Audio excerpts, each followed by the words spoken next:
malapit sa isa't isa sina Lovie Poe at Rocco Nacino. Ngayong magkatambal sila sa Kapuso Afternoon Soap na Yesterday's Bride. Si Rocco may inamin tungkol sa nararamdaman niya para kay Lovie. Makichika tayo kay Lars Santiago.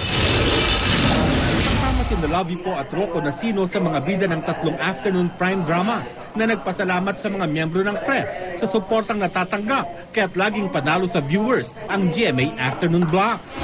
Sa pagtatambal ni Lovie at Rocco sa Yesterday's Bride, aminado silang mas naging malapit sila sa isa't isa. Hindi tuloy mawala ang bulong-bulungang may lihim silang pagtitinginan. Lalo pat kahihiwalay lang ni Rocco kay Sheena Halili at si Lovie naman ay matagal ng single. Kung ano meron kami since dati, mas naging close kami ngayon.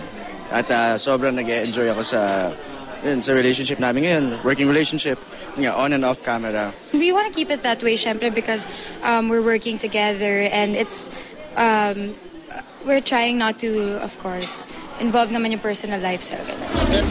Anumang pilit kina Lovie at Rocco tungkol sa tunay na estado ng kanilang pagtitinginan, wala silang inaamin. Magkaibigan lamang daw sila. Posible kayang ma-inlove si Rocco kay Lovie. Possibility of falling for Lovie?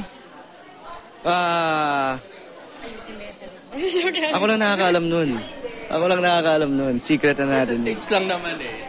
Ha? Percentage. 200%. Come on, who wouldn't fall for Lovie? Look at her. Naibigay na raw ni Lovie ang Christmas gift niya sa binata.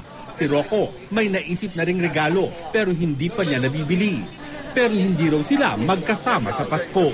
The usual thing, we're gonna hang out in my lola's place and then my mom's gonna cook and kami mag-aantay. That's my favorite part yung aligagana yung mom ko sa kakaluto tapos kami nag-aantay. It's the best.